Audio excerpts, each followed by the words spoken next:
Team सरेआम ने अपने जख्मों के बावजूद जख्मी बच्ची बाजियाब करवा ली। आप लोग को किसी ने भेजा? ये तो जली आई तो सही, लोग जैसे समझ रहे हो वैसे नहीं करता। झूठ बोली, गायब नहीं था बाबा ने। मामा ने नहीं लगाया था, बाबा ने मारा है। दर्द हो रही है। आपको बचाने तो आए अंकल, पता है देखो अंकल की भी चोट लगी और फिर भी आप... लेकिन मैंने कहा नहीं, मेरी बेटी को चोट लगी है तो पहले मैं जाके उसको बचाऊंगा, ठीक है?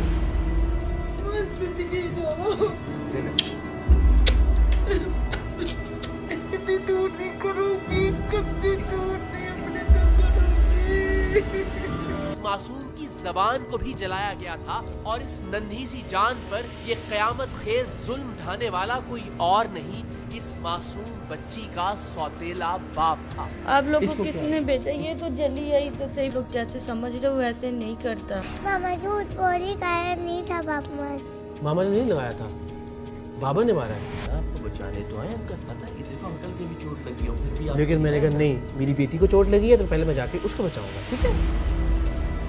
5 साला मासूम इफ्रा की माँ अपनी मासूम सगी बेटी पर अपने दूसरे शौहर यानी बच्ची के सौतेले बाप का वहशियाना तशद्दुद सिर्फ इसलिए बर्दाश्त करती थी कि इसका घर बचा रहे।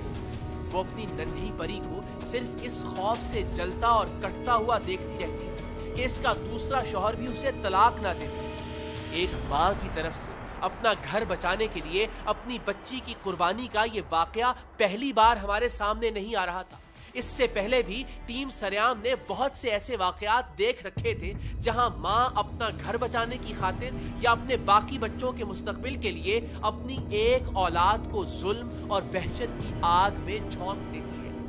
ये एक तल्ख हकीकत है और शायद बहुत से लोग इसे इतनी आसानी से तस्लीम भी ना कर पाए कि जिस्म फरोशी के बेशतर केसेस में या तो माँ अपने बाकी बच्चों की खातिर अपनी एक बेटी को इस जहन्नुम में झोंक देती है या फिर अपने दूसरे शौहर की जानिब से बेटी को इस काम पर लगाने के खिलाफ मुजाहमत इसलिए नहीं करती कि उसका घर बचा रहे।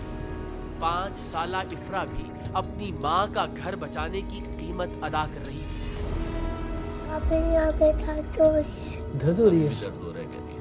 आपको बचाने तो आए अंकल, पता है देखो अंकल की भी चोट लगी और फिर भी आप... लेकिन मैंने कहा नहीं, मेरी बेटी को चोट लगी है तो पहले मैं जाके उसको बचाऊंगा, ठीक है? इफ्रा के बारे में सबसे इब्तदाई मालूमात सारिम बर्नी ट्रस्ट के सरबराह सारिम बर्नी साहिब के पास आई।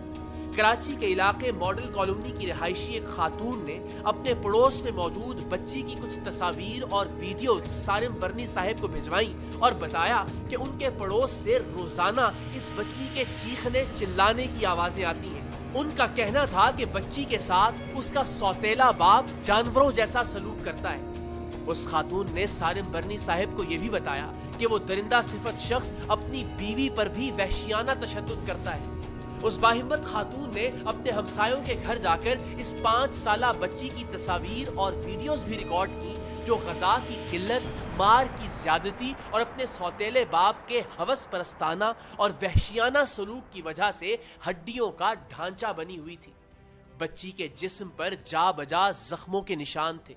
पैर की हड्डी गालिबन टूटी हुई थी। घुटने पर जख्म था जबकि घुटने का अकबी हिस्सा जलाया गया था।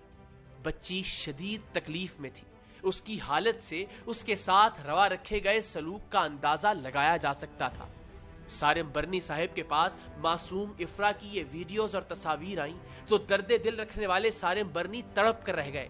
रात के उसी पहर मुझे फोन किया, बताया कि इस मजलूम बच्ची का बाप किसी फैक्ट्री की नाइट शिफ्ट में काम करता है और सुबह के वक्त घर पर होता है। अगर आप कल सुबह तक लाहौर से कराची आ सकें तो हम मिलकर इस बच्ची को बाजियाब करवाते हैं ताकि इसके बदबख्त सौतेले बाप के कानूनी अंजाम को पहुंचने के साथ साथ प्रोग्राम सरेआम के तवस्सुत से इस शख्स का घिनौना रूप भी दुनिया के सामने आश्कार हो सके। सारिम बर्नी साहिब का कहना था कि बच्ची को कल सुबह हर हालत में बाजियाब करवाना है। हम किसी भी वजह से इस मासूम बच्ची को मजीद इस जहन्नुम में रहने नहीं दे सकते।